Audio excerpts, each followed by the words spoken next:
Alle 2 Monate bin ich für euch in Bayern unterwegs und schaue mich ein bisschen um. Dabei komme ich an Orte, an denen ich noch nicht war, treffe Menschen, die ich noch nicht kenne und erlebe Sachen, die ich noch nicht erlebt habe. Seit 2021 geben wir dem Tourismus in Oberbayern ein Gesicht. Viele engagierte Menschen setzen wichtige Impulse für die Zukunft und sorgen für eine immense Wertschöpfung in der Tourismuswirtschaft. Das sind unsere Tourismushelden. Stellvertretend für alle präsentieren wir hier die Tourismushelden aus Oberbayern und erzählen ihre Geschichten.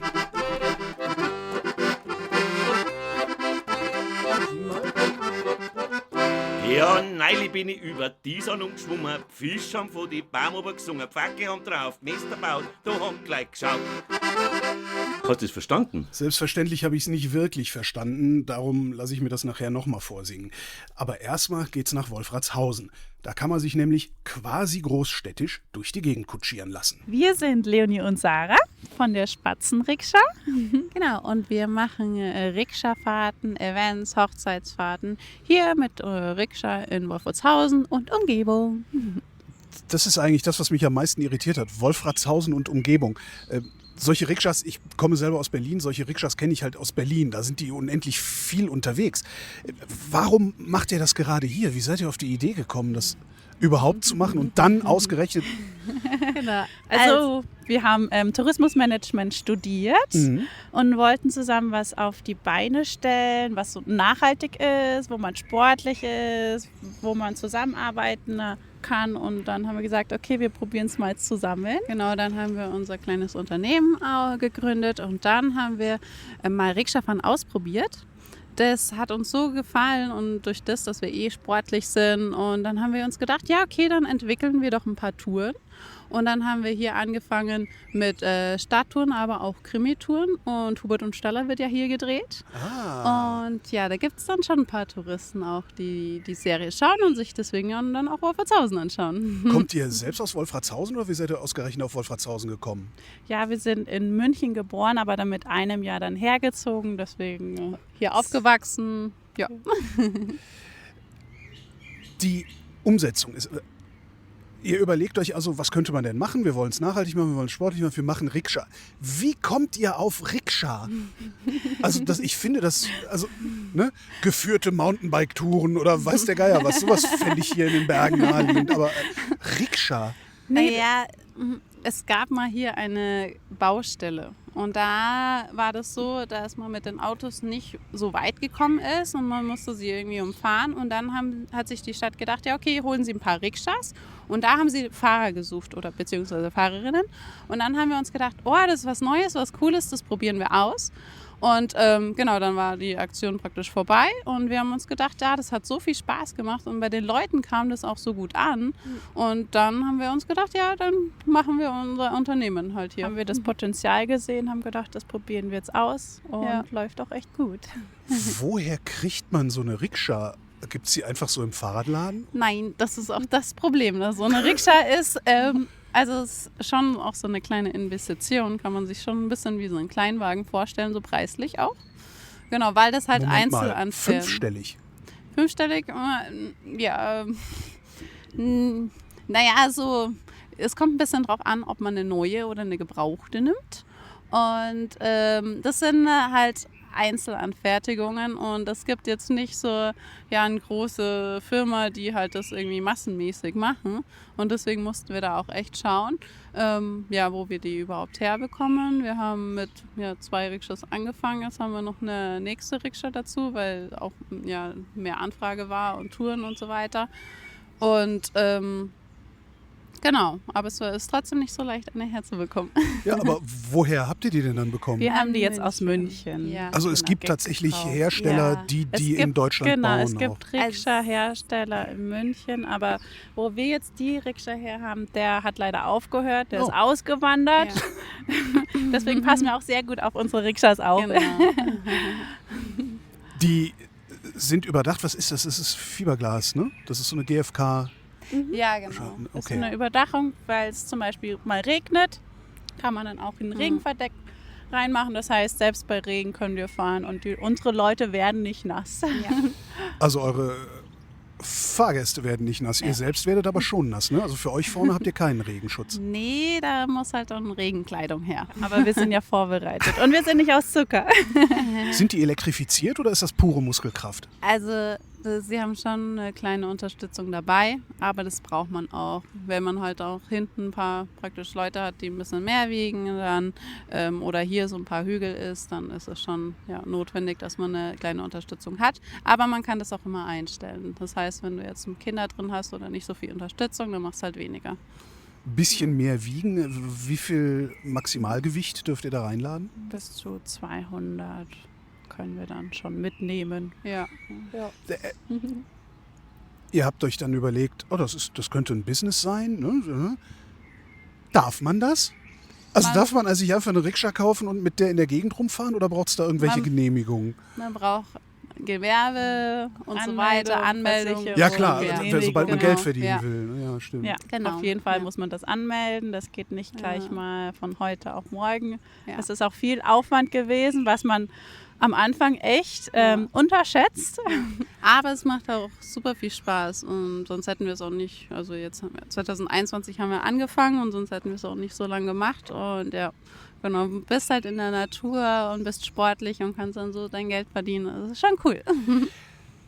Funktioniert das? Also verdient ihr wirklich Geld? Ist das euer Business oder ist das noch ein Hobby, aus dem hoffentlich irgendwann mal ein Business wird? Also am Anfang haben wir uns gedacht, okay, wir fahren nur im Sommer. Aber durch das, dass im Winter jetzt auch nicht mehr ganz so viel die ganze Zeit Schnee liegt, haben wir dann auch im Winter praktisch Touren.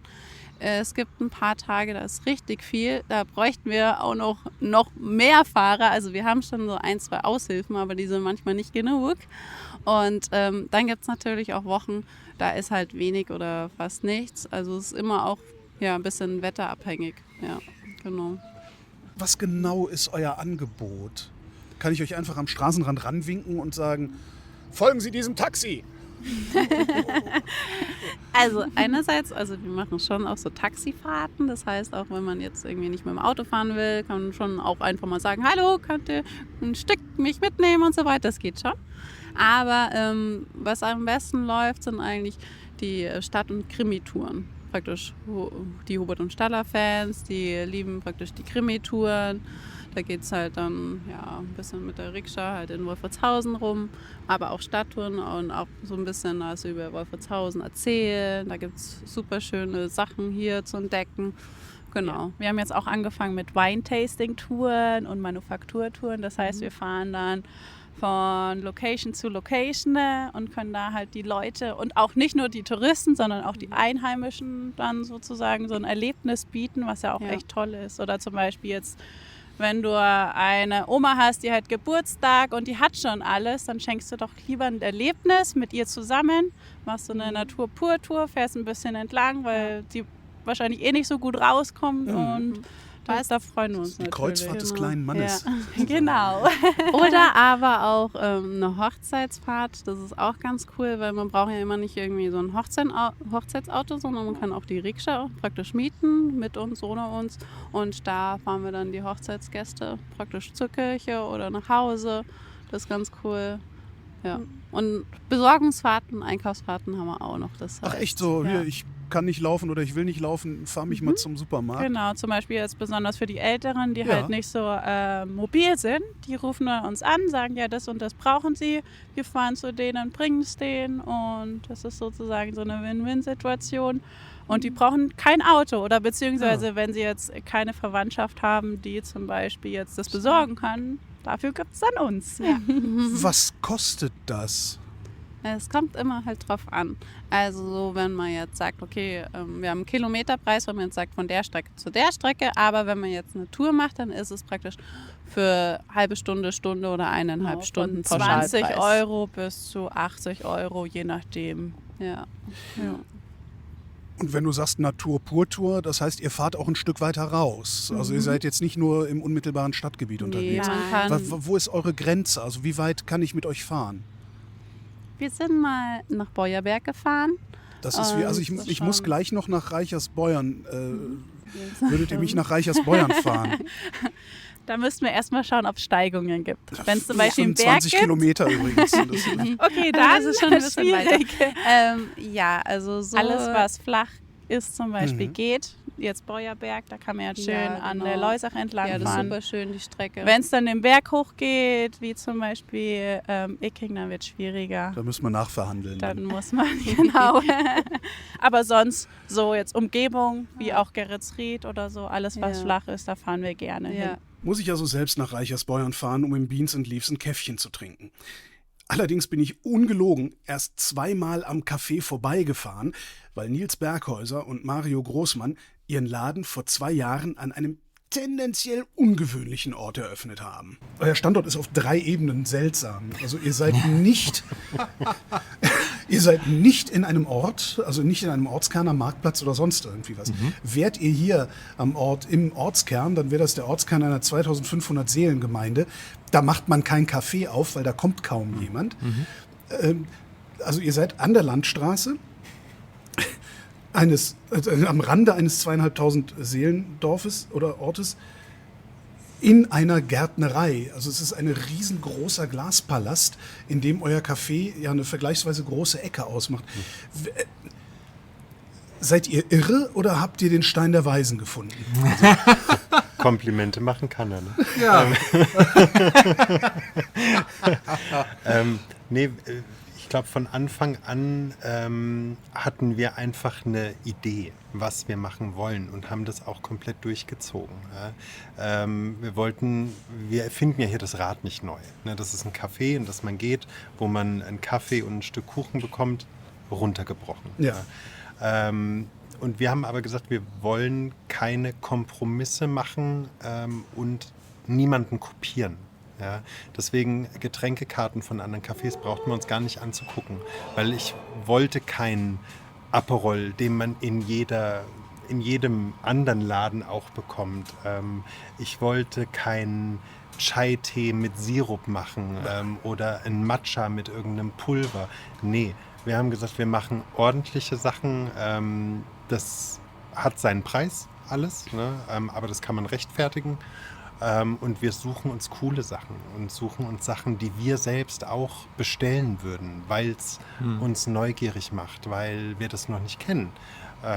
Und weil das vielleicht Sachen wie Pim's zum Beispiel. Ja. Pim's ist ein großes Ding in England. In Deutschland kennt man das auch. Das ist ja jetzt nicht exotisch oder so. Aber in der Gegend hier ist es nicht so verbreitet. Was ist es? Pim's ist ein Gin, ein Kräuterlikör auf Gin-Basis. Ne? Den trinkt man mit Gurke, Orange und Ginger Ale. Für den Sommer ist das der Hammer. Okay. Ja?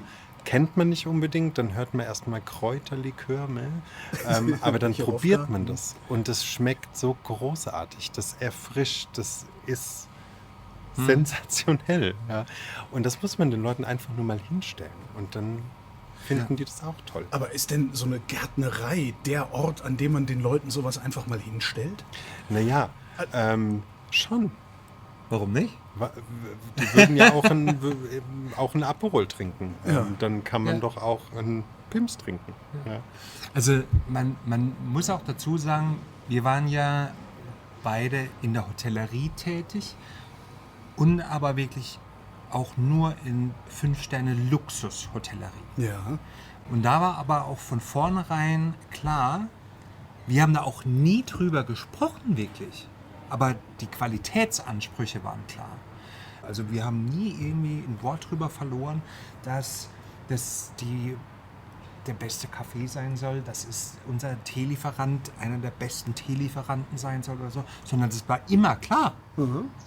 Die Qualität der Produkte, die wir dem Kunden präsentieren, ist das, was wir selber erwarten, zubereiten wollen und wo wir voll und ganz dahinter stehen.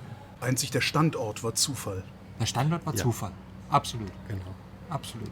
Ja, der Standort, da haben wir uns schon Gedanken gemacht, wie wird es funktionieren. Haben wir genug Kunden, die sich, weil man muss von überall fahren. Ja, von Reichersbeuern ist man nicht hierher gelaufen, von Greiling nicht, von Tölz auch nicht. Also man muss sich ins Auto setzen und herfahren. Und anfangs brauchten wir die Gärtnerei definitiv. Ne? So die ersten 2 Monate haben wir von den Kunden der Gärtnerei gelebt. Und mittlerweile ist es aber nicht mehr so. Also selbst wenn die Gärtnerei geschlossen hat, brauchen wir uns keine Gedanken mehr zu machen, dass wir Gäste bekommen. Ist oder so. Die Menschen fahren extra Gezielt. euretwegen hierher. Und das ist inzwischen auch, Menschen aus München fahren am Wochenende gezielt hierher, wegen unserem Café. Weil sie das gehört haben, weil sie es gesehen haben oder sonst irgendwas. Und weil sie das ausprobieren wollten, weil sie das sehen wollten. Also das ist wirklich faszinierend. Ja. Was genau wollen die sehen? Ein Café in einer Gärtnerei oder ein Café, in dem sie garantiert den besten Kaffee bekommen? Weil das kriegen die in München im Zweifelsfall auch. Ja, na klar. Ja. Also, Ich glaube, das ist eine Mischung aus vielem, weil es ist viel Mund-zu-Mund-Propaganda und ich glaube, das ist zum einen das Setting natürlich, das nicht so gewöhnlich ist. Das ist der Kaffee, das ist das Frühstück, was auch nicht so ganz gewöhnlich ist und vielleicht auch wir weil wir den Leuten auf Augenhöhe begegnen und weil wir sind da einfach. Ja. Also uns gehört das und dann vertritt man ein Café schon mal anders, als wenn man nur angestellt ist. Was ist denn am Frühstück ungewöhnlich? Und unser Glashausfrühstück, das ist ein Tischbuffet, was zu dir an den Tisch kommt. Auf so Etageren? Auf einer Blumentreppe. Oh. Nichts Etagere. Ja, Etagere kriegst du wieder im Hotel. Wir brauchten ja was anderes. Ja, wir wollten eigentlich gar kein Frühstück anbieten, also nur Butterbrezen oder so. Ja, und dann habe ich halt auch ein bisschen überlegt, was kann man denn anders machen? Wir haben begrenzte Möglichkeiten, muss man sagen. Wir können nicht oder wir dürfen nicht live kochen. Das hängt dran, dass unsere Küche kein Dach hat. Hätte sie ein Dach, bräuchte man eine Abzugshaube. Demnach dürfen wir keine offene Feuerstelle betreiben. Genau. Deshalb ist es natürlich Also das wären einfach Kosten, die nicht tragbar gewesen wären. Könnte ich einfach einen Foodtruck draußen hinstellen und den als Küche benutzen? Das wird gehen. Ja, dann müssten wir mal das Landratsamt fragen. Mal ganz nett anklopfen.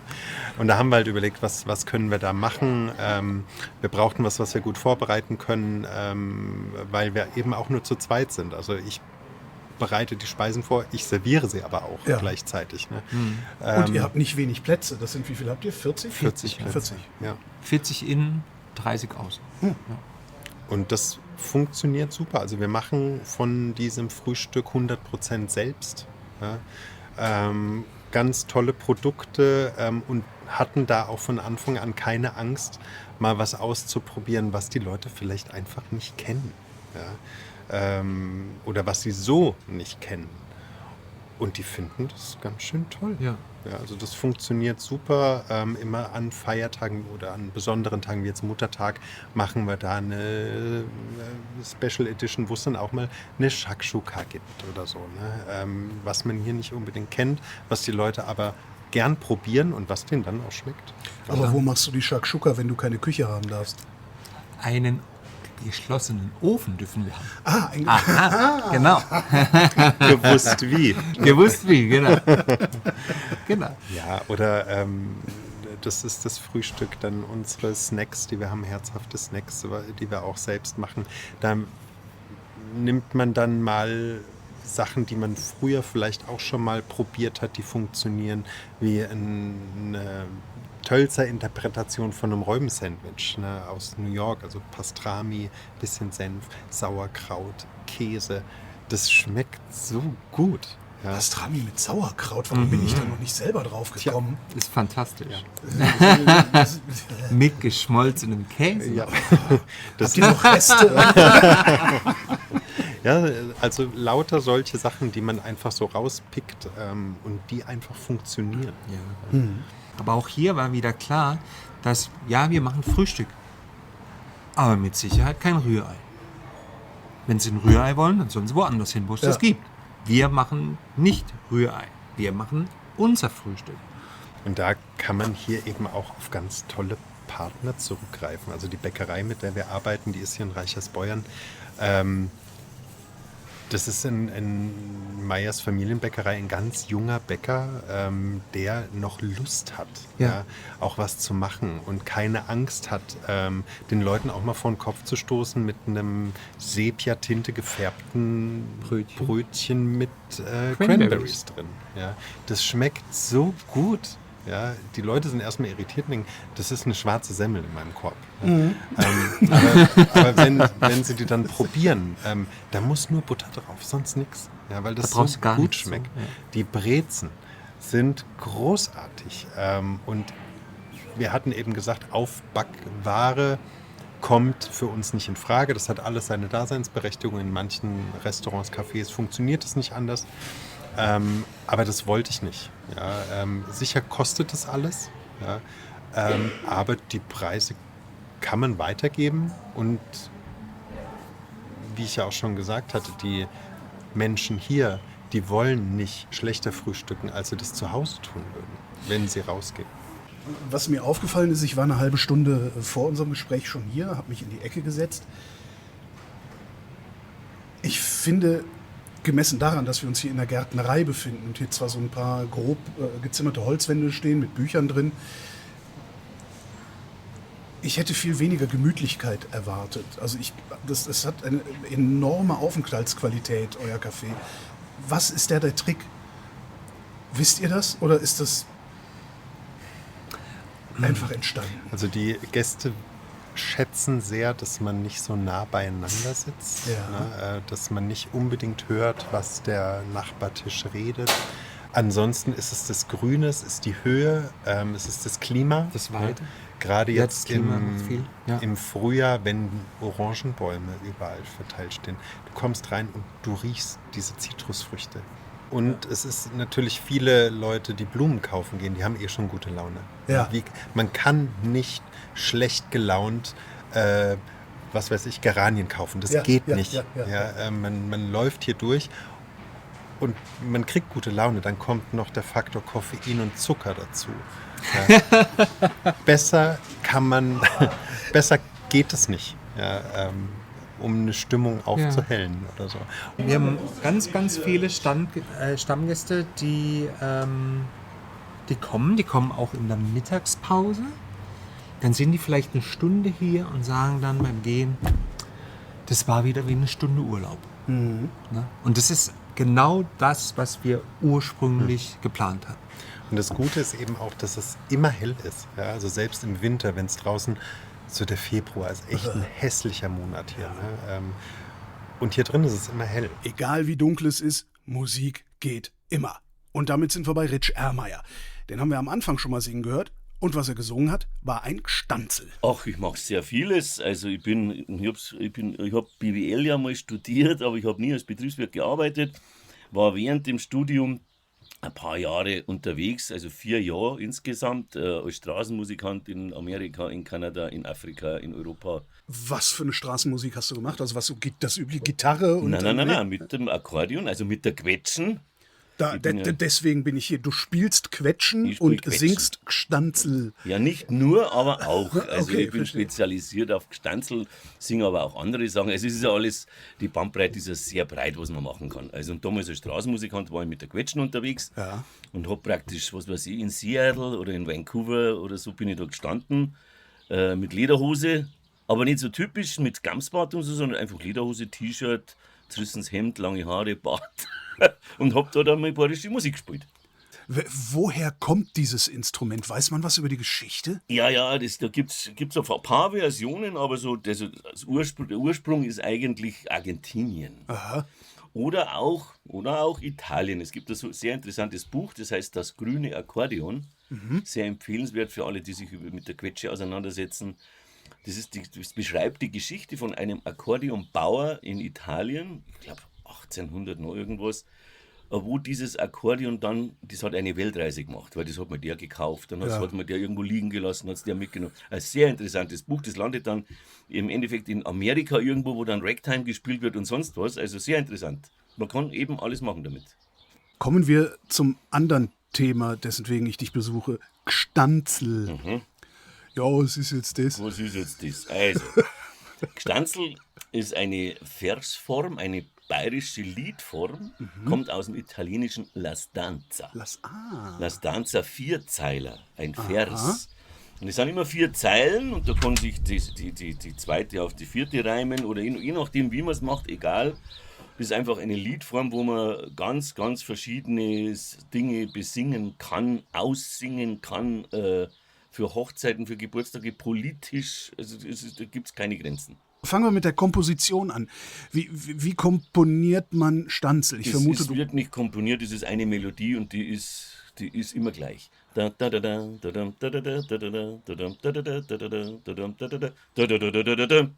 ist das Zwischenspiel und das Zwischenspiel kommt von den damals Dellenhauser Musikanten. Die haben den bekanntesten Gstanzl-Sänger Bayerns eigentlich, das war der Roder Jackel, haben den begleitet. Und der ist damals natürlich nach dem Krieg über den Bayerischen Rundfunk, die haben ja dann angefangen, hier Schallplatten aufzunehmen, da ist der berühmt worden und auch da ist das Gstanzl-Singer dann auch berühmter geworden. Und der hat hauptsächlich politische Gstanzl gemacht. Also der hat auch schon in der Nazi-Zeit Gstanzl gesungen. Und das ist natürlich ein sehr gefährliches Pflaster, weil man singt ja über jemanden. Ja. Der hat zum Beispiel einmal ein Gstanzl gehabt, Leid, ist's Haring so fett wie der Garing. Also Leute, esst Heringe so fett wie der Göring. Dann hat die Parteileitung gesagt, wenn du sowas nochmal singst, wir schicken dich nach Dachau. Ja. 2 Wochen später hat er wieder gesungen, hat er geschrieben, Leid ist's Haring so fett wie vor 14 Tagen. Dann haben sie ihm nichts machen können. Und heißt das, jedes Gstanzl, also jedes einzelne Lied, ist auch tatsächlich nur 4 Zeilen lang? Also das Gstanzl ist die Strophe und das kann 16, 20, 25, 3 Strophen haben, sind die Gstanzl und das Ganze ist einfach, man singt Gstanzl, aber es sind verschiedene Gstanzls. Also ein Lied besteht aus mehreren Gstanzeln? Ja, genau. Okay. Aber das Ganze ist auch wieder ein Gstanzl. Man sagt auch noch, man könnte auch noch sagen, also das ist jetzt bei uns hier im nördlichen Oberbayern nicht so, aber mehr im südlichen Oberbayern, da sagen sie dann Schnaderhüpfel dazu. Schnaderhüpfel.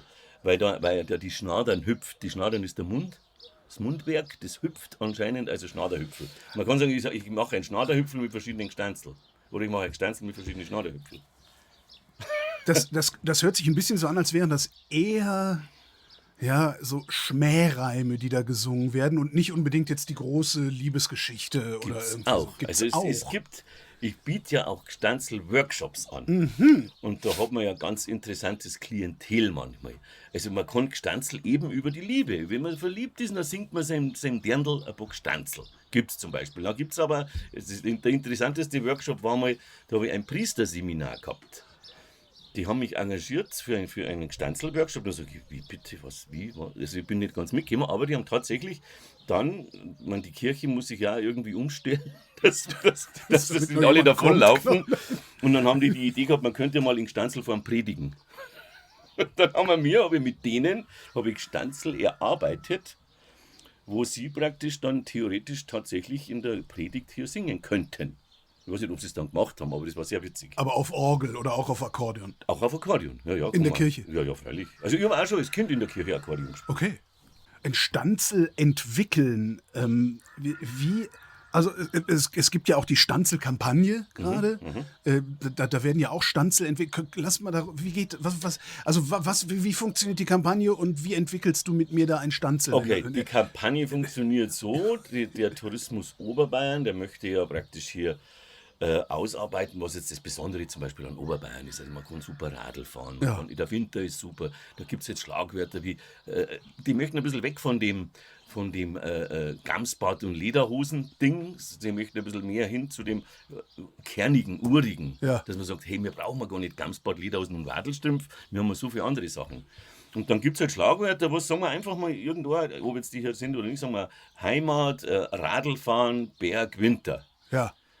Und dann kriege ich dann Input dazu. Das sind meine Auftraggeber, die sagen, sie möchten Gstanzl über das und das und das. Dann setze ich mich hin und überlege erstmal.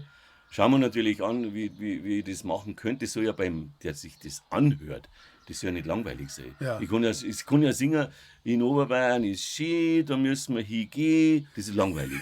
Ja, also es gibt solche, gibt es natürlich auch. Rapper, die locker auf Hocker rein. Ja, genau, sowas gibt es natürlich auch.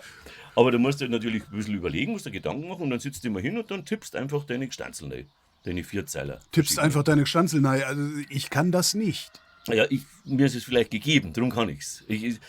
Das hat auch viel mit Reimen natürlich zu tun oder zum Beispiel ein Ringelnatz lieb ich. Mit dem seinen Reimen und so. Und da kann man auch beim Gestanzel singen, so in diese Richtung und eben in alle verschiedenen Richtungen. Das ist eben, wie du gesagt hast, Tourismus. Ich mache Gestanzel über den Tourismus. Ja. Wenn ich jetzt, so wie am Nockerberg, sagt ihr das was, München, das Ja, Starkbierfest. Genau, da ist dieser Röderjackel damals groß geworden. Der hat eben gestanzelt, der hat die Politiker ausgesungen. Und sowas mache ja ich auch liebend gern. Zum Beispiel, wenn hier in der Gegend irgendwo ein Starkbierfest ist, dann können mich die engagieren, geben mir den Input vom Marktgemeinderat und ich mache Gestanzel über die Marke rein und singe den dann auf dem Starkbierfest aus. Das ist also letztendlich, hat das auch was von bayerischer Stand-up-Comedy. Ja, wenn man so neudeutsch ausdrücken Ja, möchte, ja. ja. Ich würde sogar sagen, so Kabarett. Ja. Musikkabarett ist das. Also, das ist schon, man kann ernste Themen sehr lustig verkaufen. Diese Kampagne von die Oberbayern-Gestanzel, die wird natürlich begleitet filmisch. Also die machen Reels, so kleine Filmerl, die sie dann streuen auf YouTube, TikTok, sonst was, wie es heutzutage so läuft. Und da bin ich jetzt vor 2 Wochen, glaube ich, waren wir in Berlin. Dann bin ich in Berlin mit der Quetsche rum. Du bist durch Berlin gelaufen und hast Mit der Quetsche. gestanzelt? Oder wie nennt man das, was du machst? Stanzel gesungen. Stanzel singen. Sagt man. Stanzel gesungen. Ich bin so lange schon in Bayern unterwegs, aber also das Ich habe in Berlin ganz normal gekleidet, in der Region Hauptbahnhof, rüber Brandenburger Tor, so Regierungsviertel und so. Im Schlepptau ein Kameramann, eine Produzentin, eine Social-Media-Fotografin. Die sind hinter mir her und ich bin auf die Leute zugegangen mit meiner Quetsche und gesagt, hey, servus, habt's Lust auf ein Gestanzel? Und die haben mir erstmal die Sitte angerufen. In Berlin ist das gar nicht so ein Ding, ist mir aufgefallen. Aber es war wirklich sehr witzig. Und die haben dann erstmal. Also, die Menschen reagieren ja unterschiedlich. Aber ja, wenn mich einer fragen würde, ob ich Lust auf ein Gestanzel hätte, und dann noch würde ich auch dazu sagen, mit jemandem mit der Quetsche vor dir steht. Ich bin schon verheiratet. Ja, aber manche, ich bin dann gleich, habe dann natürlich gleich erklärt, was das ist. Ja. Und dann habe ich gesagt, ihr könnt auch was gewinnen, ihr könnt einen Gestanzel-Workshop in Oberbayern gewinnen mit An- und Abreise und dann sind sie hellhörig. Genau, es gibt was für lau. Ja, genau. Und dann sind sie hellhörig geworden. Dann habe ich gesagt, ich spiele euch einfach mal eins vor. Und dann habe ich eins vorgespielt und dann ein bisschen Smalltalk und so. Und dann haben sie gesagt, ja, habt ihr Lust, seid dabei? Und wenn nicht, dann bin ich zum nächsten gegangen. Wie lange brauchst du, um Gestanzel zu schreiben? Also wie lange brauchst du für ein Gestanzel, für ein Lied? Wie lang sind deine Lieder überhaupt? Oder ist das ein endloses Lied, das du letztendlich kann endlos sein. Ja. Man muss ja immer einschätzen. Also wenn jetzt zum Beispiel bei so einem, wenn man sagt, so ein Starkbierfest, politische Gestanzel. Gut, dann kann man da mal, also höchstens 10 Minuten.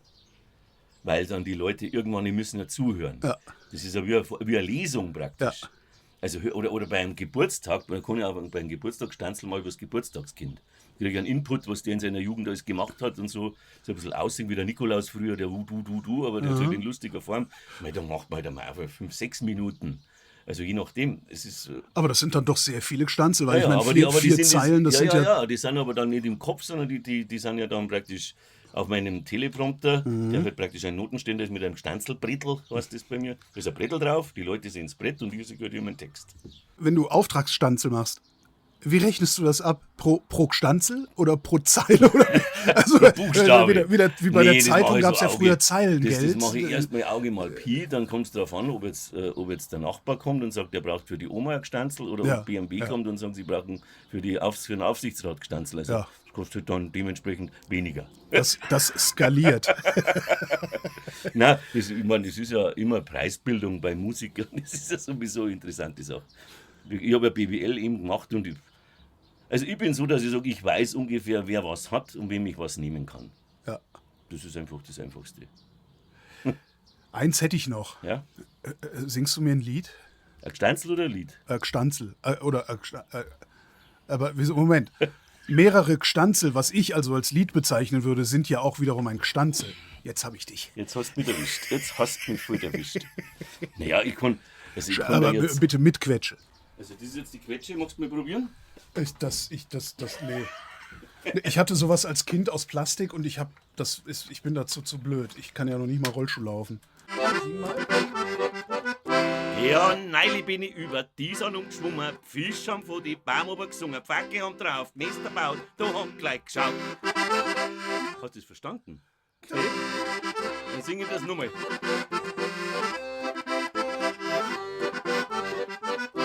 Ja, neulich bin ich über die Isar umgeschwommen, Fisch haben von die Baum oben gesungen, Pfacke haben drauf, Nester baut, da haben gleich geschaut.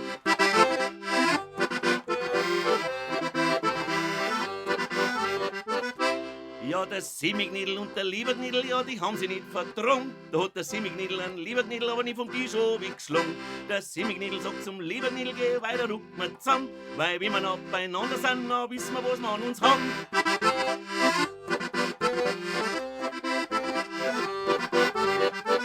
Und so weiter und so fort und so weiter und so fort. Das sind neutrale Gstanzel, so alte neutrale Gstanzel. Ja. Gell? Also das ist so... Ein Blödsinn halt auch. Also der Karl Valentin zum Beispiel, der hat auch Gstanzel gesungen. Der hat auch viel Gstanzel gemacht. Oder in der Röderjacke. Du kannst echt lustige, traurige... Wir haben einmal ein Lied gehabt, das hat traurige Gstanzel geheißen. Mhm. Das Aber dann mit dieser Melodie. Ja, mit dieser Melodie. Auf jeden Fall kann man das auch machen. Da ist dann um Atomkraft und so weiter gegangen, weißt du schon. Und die Leute sitzen drin und klatschen und lustig ist und wir singen, hey, das ist völlig scheiße, morgen fliegt dir das Atomkraftwerk um den Kopf. Und die merken das nicht. Ja, das ist... Allein dafür ist es das doch schon wert.